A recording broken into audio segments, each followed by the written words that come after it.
92.7 big FM पर आप सुन रहे हैं यादों का idiot box with Nilesh Mishra season 3। दोस्तों, हमारी कहानियां आप रेडियो के अलावा जब चाहें मोबाइल फोन पर ये नंबर डायल करके सुन सकते हैं 505-6677 यानी 505-6677। दोस्तों, जो कहानियां मैं आपको सुनाता हूं वो लिखी होती हैं मेरी मंडली ने। जी हाँ, मुंबई, दिल्ली और भारत के कई शहरों में एक राइटर्स की मंडली है जिनको मैं ट्रेन करता हूं। दोस्तों, मैं आपको सुनाने जा रहा हूं अनु सिंह चौधरी की लिखी कहानी अम्मा जी। अम्मा जी चाहती हैं कि मैं उनके दराजों और अलमारियों की सफाई करूं और उनमें रखी चीजों को तरतीब से लगा दूं। अम्मा जी की चाह सिर्फ चाह नहीं होती, आदेश होता है, पत्थर की लकीर होता है। फिर उस आदेश को टालने वाली मैं कौन होती हूं? और तब जब 21 सालों में पहली बार अम्मा जी ने अपनी अलमारी खोलने का आदेश खुद ही दिया था, वरना उनकी अलमारी को तो हाथ लगाने का भी हक नहीं था किसी को। मैं तो खैर बहू ठहरी उनकी। सास बहू का रिश्ता कैसा होता है ये रेडियो पे सबके सामने ना भी बताऊं तो क्या दुनिया इससे वाकिफ ना होगी? वैसे अम्मा जी से मेरा रिश्ता कैसा था या कैसा है, ये इतने सालों में भी ठीक ठीक मैं समझ नहीं पाई। अंदर से उफनते प्यार और नफरत दोनों की तासीर समझ में आती है, लेकिन जो रिश्ता दोनों के बीच बीच का होता है, न खट्टा न मीठा, न प्यार भरा न उदासीन, उसको शब्दों में बयां कर पाना जरा मुश्किल होता है। सास बहू का रिश्ता ऐसा ही होता है, शब्दों के परे। खैर, मैंने अम्मा जी की अलमारी खोली। लगा कि जैसे भीतर से कपड़ों और चीजों का कोई सैलाब मेरे ऊपर गिर पड़ेगा। अम्मा जी भी ना पता नहीं कब कब का कबाड़ जमा करके रखा है अपनी अलमारी में। वो देखिए, अलमारी के सबसे ऊपर वाले खाने में दाहिनी तरफ अभी तक वो साफा संभाल के रखा है जो इनके बेटे ने अपनी शादी में पहना था। अपनी मतलब हमारी शादी में। साफे की चमक और रंग को देख के यकीन ही नहीं होता कि हमारी शादी की तरह 21 साल पुराना है ये भी। 21 साल हो गए। 21 फरवरी को शादी हुई थी हमारी। चटमंगनी पट ब्याह की बात सुनी है कभी? बस वही हुआ। मैं अपनी दीदी के यहाँ गई थी एक शादी में, और अम्मा जी के बेटे ने पसंद कर लिया था मुझको वहीं। क्या दिन थे वो भी। उम्र हो गई है इनकी भी और मेरी भी, इसलिए भले ना माने, लेकिन सच्ची बात तो यह है कि दिल आ गया था उनका मुझ पे। जिद पे अड़ गए थे कि शादी करेंगे तो उसी लड़की से जिसने पटना वाली शादी में तोता पंखी रंग की साड़ी पहन रखी थी। अम्मा जी हमको ढूंढते हुए आई थी हमारे घर। हमारे आंगन में आके कहा था, भाई लड़की से कह दो कि वही तोता पंखी रंग वाली साड़ी पहन के आवे, उसी रूप में जिस रूप में हमारे डाकदर बेटे को भाग गई थी। मैं सहमी सकुचाई अपनी अम्मा के पीछे पीछे साड़ी में लदी फंदी आंगन में आ बैठी थी। अम्मा जी ने मेरा चेहरा उठा के अपनी हथेलियों में रख लिया था और कहा था, कुछ भी हो, अच्छी नजर दी है हमने अपने बेटे को। हमारे बेटे ने ढूंढा भी तो हीरा। मैं समझ नहीं पाया कि अम्मा जी मेरी तारीफ कर रही थी कि अपनी। फिर मुझसे बड़े लाड से पूछा, क्यों बिटिया, कुछ खाना वाना भी बना लेती हो या बस आंगन में रस्सियां कूदती रह गई? मैंने ना में सर हिलाया। खाना बनाने की नौबत आई ही नहीं थी कभी। अब जिस घर में दादी, बुआ, चाची, ताई, अम्मा, जिज्जी सब हों, वहां मुझको खाना बनाने का मौका कहां मिलता। सबको लगा कि बात पक्का टूट जाएगी, लेकिन अम्मा जी ने तो दोनों हाथों से ताली बजाते हुए खुश होकर कहा, चलो ये अच्छा हुआ कि ये खाना बनाना नहीं जानती, अब हम अपने तरीके से सिखाएंगे सब काम। बस इसी बात पे शादी हो गई मेरी, और मैं अम्मा जी की ट्रेनिंग में बहू बन के ससुराल के आंगन में उतार ली गई। 92.7 बिग एफएम पर आप सुन रहे हैं यादों का edit box with Nilesh Mishra season 3। दोस्तों, रेडियो के अलावा आप हमारी कहानियां जब चाहे मोबाइल पर ये नंबर डायल करके सुन सकते हैं 505-6677 505-6677। दोस्तों, मैं आपको सुना रहा हूं अपनी मंडली की सदस्य अनु सिंह की लिखी कहानी अम्मा जी। इस कहानी में अब तक आपने सुना, नंदिनी अपनी अम्मा जी यानी सासू मां की अलमारी ठीक कर रही है और उनके साथ के अपने खट्टे मीठे रिश्ते और कई सारी यादों को ताजा कर रही है। अब आगे। मैंने तो कब का अपनी उस तोता पंखी साड़ी का मेजपोश बना डाला, लेकिन अम्मा जी ने अपनी वो बनारसी साड़ी नहीं फेंकी जो मुझे दुल्हन बना के उतारते हुए उन्होंने पहन रखी थी। अभी भी हैंगर में लटक रही है, वैसी की वैसी। उनकी लाल पहाड़ वाली सुनहरी बनारसी साड़ी को मैं कैसे भूल सकती हूँ भला। बात ही कुछ ऐसी हुई थी उस रोज। दुल्हन यानी मुझको उतारने के वक्त की सारी रस्में ठीक ठीक पूरी हो गईं। सबने पान के पत्तों से मेरे गाल सेंके, नजर उतारी, आरती की और चावल का कलश लुढ़का के मेरा गृह प्रवेश करवा दिया गया। अड़ोसी पड़ोसी, नाते रिश्तेदार मुंह दिखाई की रस्म पूरी करने पहुंचते रहे। मेरे आसपास चचेरी, फुफेरी, ममेरी, मौसेरी, नंदों का शोर था। अब बताइए कि किसी को नई जगह पे किसी की शक्ल याद रहती जो मुझको रहती? अरे वो भी आंखों पे पड़े घूंघट के पीछे से। और तो और हमारे ससुराल में एक और रस्म होती है। दुल्हन पहले ही दिन कुछ मीठा बना के खिलाती है सबको। अब बड़े बुजुर्गों ने खीर बनाने का फरमान जारी कर दिया था और मेरी तो समझ लीजिए कि शामत आ गई थी। जिंदगी में दूध चावल मिला के नहीं रखा था किसी के सामने कभी, खीर में क्या खाक बनाती। बस यूं समझ लीजिए कि मेरी बनाई खीर खाक ही हो गई थी उस दिन। चूल्हे पे दूध उबल के गिर गया, चावल कच्चे रह गए, चीनी इतनी पड़ गई कि जुबान पे खीर की एक चम्मच रखते ही अच्छे भले इंसान को शुगर की बीमारी हो जाए। उसके बाद जो हुआ वो तो मैं भूल ही जाऊं तो अच्छा। चाचियों, मामियों, नंदों ने पूरे मोहल्ले में खबर फैला दी कि नई बहू को तो खीर बनाना क्या, दूध उबालना भी नहीं आता। सब मुझ पे हंस रहे थे और जिस इंसान से मेरी अभी अभी कुछ घंटे पहले शादी हुई थी उसने भी खूब मजाक उड़ाया था मेरा। हाय, मां की कितनी याद आई थी उस दिन। कहां भेज दिया था मुझे। ऐसा लग रहा था कि पाषाण काल की अजीब सी मूर्ति हूं मैं कोई और किसी अजायब घर में कैद कर दी गई हूं। बस अपने कमरे में फूट फूट के रोई थी मैं और अभी खुद को संभाल भी न पाई थी कि अम्मा जी आ गई थी कमरे में। उनको देख के तो मेरी जान हलक में आ गई थी। जरूर बुरा भला कहने आई होंगी, जरूर डांट लगाएंगी मुझको, लेकिन ऐसा कुछ भी नहीं हुआ। अम्मा जी मेरे बगल में आके बैठ गई। हम आधे घंटे के लिए मंदिर क्या गए, घर में इतना कोहराम मच गया। मैं चुप। अब काटो तो खून नहीं, सर झुकाए सुनती रही। बिट्टो, कह दिया होता ना कि अपनी सास के बगैर नहीं बनाएंगे हम खीर वीर। रसोई हमारी है कि उनकी? अरे बहू हमारी है कि उनकी? एक एक की खबर लेंगे हम। और ये टेसुएं गिराना बंद करो, जितना रोगी लोग उतना रुलाएंगे। आओ चलो खीर बनाते हैं, अम्मा जी ने कहा और मैं उनका मुंह देखती रही। अरे चलो भी। और अम्मा जी मुझको खींचती हुई दोबारा रसोई में ले आई थी। मेरा घूंघट कहीं, आंचल कहीं, लेकिन अम्मा जी ने उसी हाल में मुझको रसोई में खड़ा कर दिया। जब तक एक बड़ी हांडी में खीर बनाना सिखाया नहीं, हिली नहीं वहां से। बहू के नाम के 100 नंबर हासिल करने की उनकी कोशिश में दूध का पतीला भी गिरा लिया खुद पे, लेकिन न बनारसी साड़ी के बर्बाद हो जाने का अफसोस चेहरे पे आने दिया, न हाथ पे आई जलन की शिकायत की। और तो और पूरे मोहल्ले में बंटवा आई वो खीर प्रसाद की तरह। अम्मा जी की बनारसी साड़ी पर से दूध का दाग गया नहीं था अभी भी, लेकिन उस दाग के बदले अम्मा जी ने मुझ नवेली बहू से उम्र भर की इज्जत भी तो हासिल कर ली थी। 92.7 बिग एफएम पर आप सुन रहे हैं यादों का edit box with Nilesh Mishra season 3। दोस्तों, रेडियो के अलावा आप हमारी कहानियां जब चाहे मोबाइल पर ये नंबर डायल करके सुन सकते हैं 505-6677 505-6677। दोस्तों, मैं आपको सुना रहा हूं अपनी मंडली की सदस्य अनु सिंह की लिखी कहानी अम्मा जी।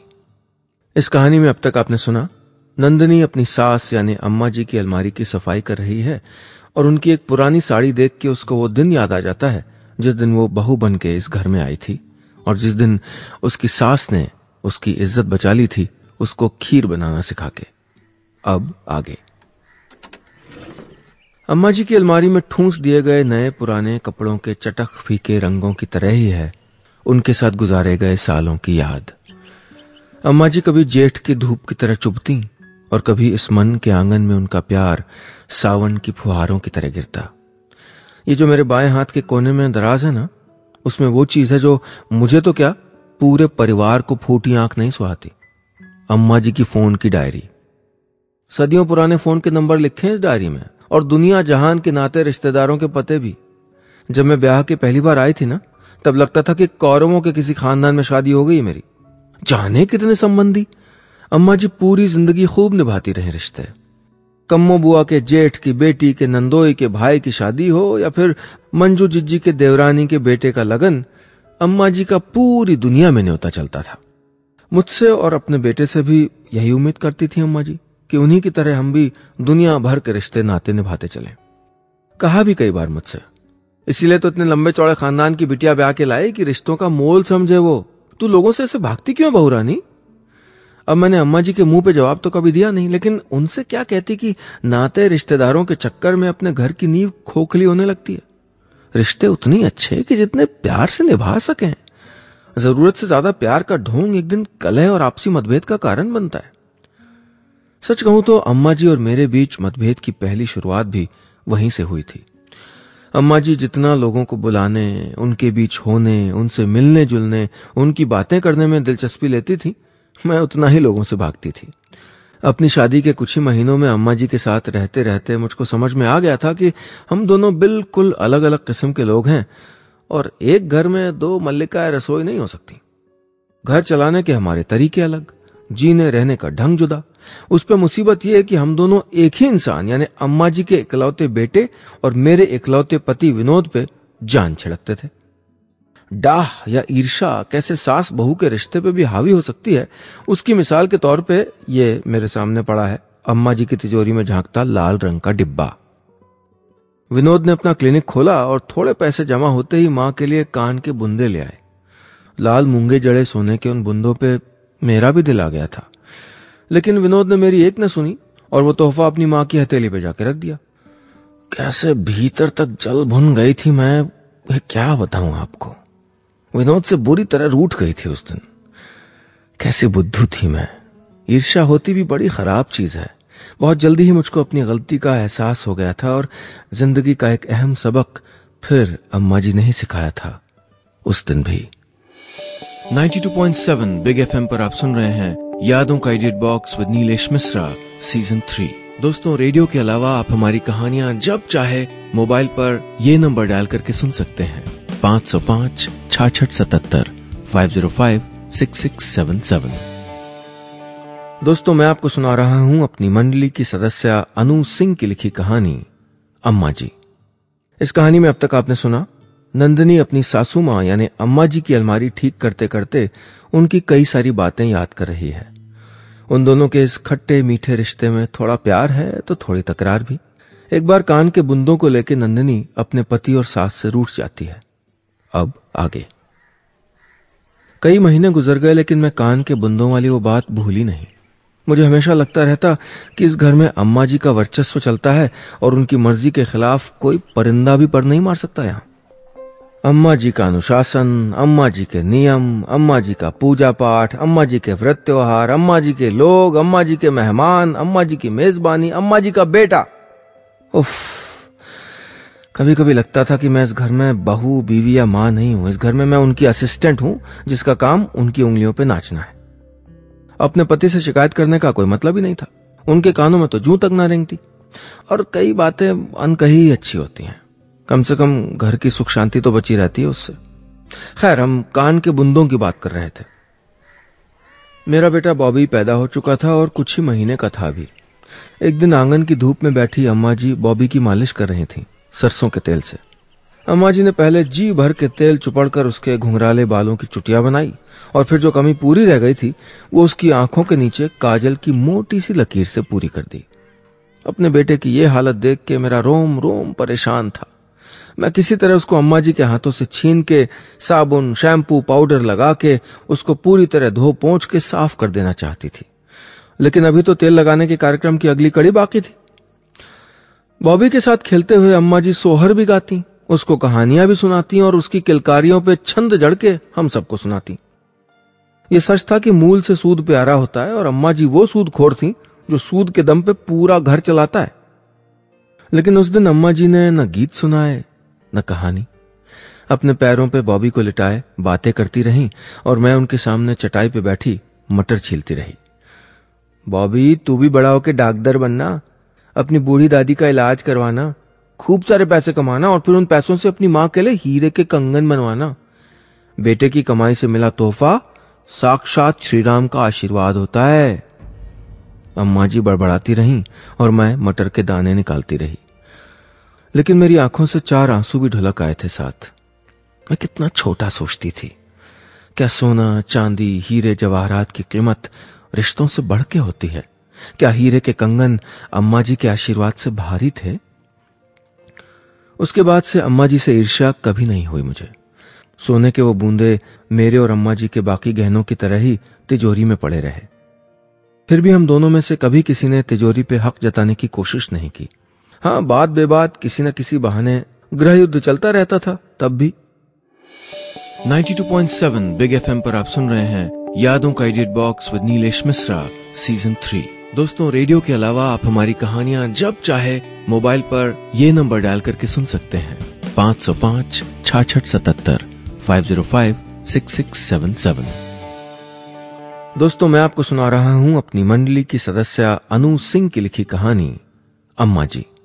इस कहानी में अब तक आपने सुना नंदिनी अनजाने में बात बात में ही अपनी अम्मा जी से जिंदगी का एक और सबक सीखती है कि कीमती तोहफे कितने भी कीमती क्यों ना हो, रिश्तों से बढ़ के नहीं होते। फिर भी बात बात में दोनों की तकरार होती ही रहती है। अब आगे। बॉबी के स्कूल जाने के साथ ही मेरे सर पे एक और धुन सवार हो गई, बीएड करके स्कूल में पढ़ाने की। लेकिन सोचना जितना आसान था उस पे अमल करना उतना ही मुश्किल। सबसे मुश्किल तो अम्मा जी को मनाना था।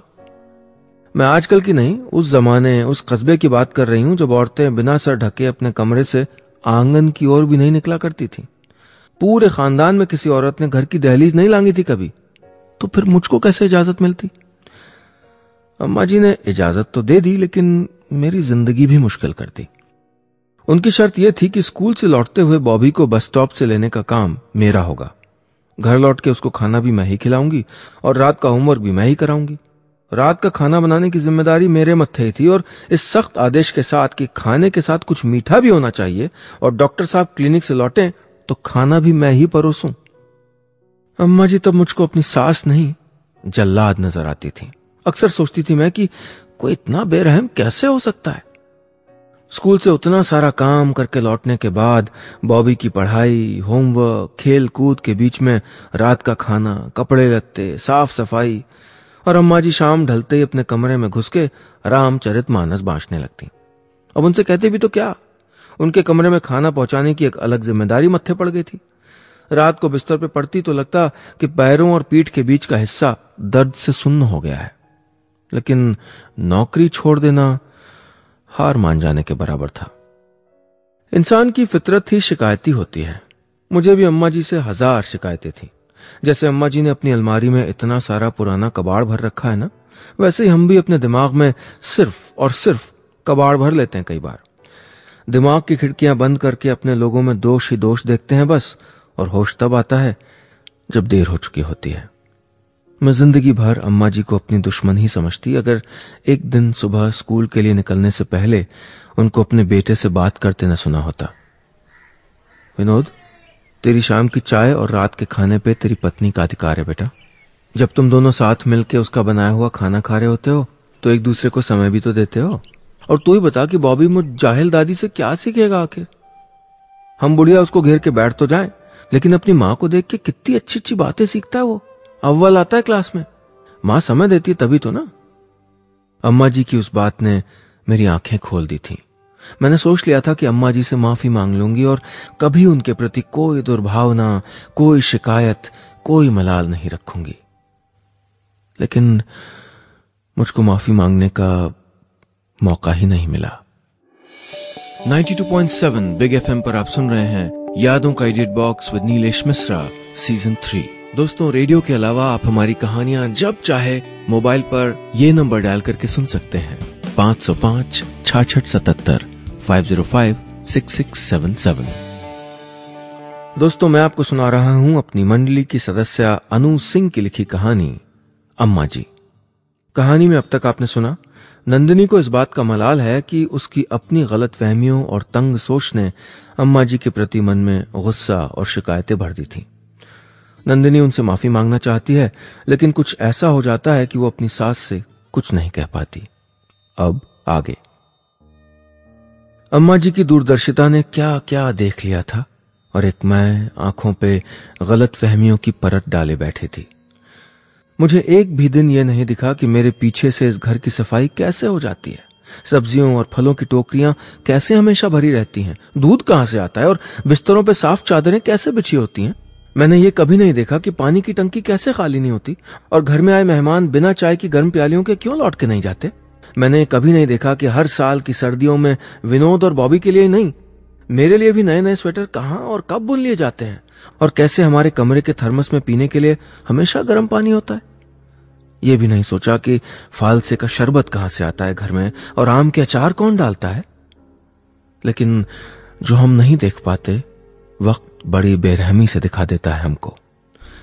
बेरहम वक्त की सजा ही कहिए कि मैं अम्मा जी से माफी भी नहीं मांग पाई। मैं स्कूल में ही थी जब अम्मा जी सीढ़ियों से फिसल गई थीं। मेरी ही पसंद के नींबू के अचार का मर्तबान लिए धूप में डालने जा रही थीं कि पैर साड़ी में फंस गया।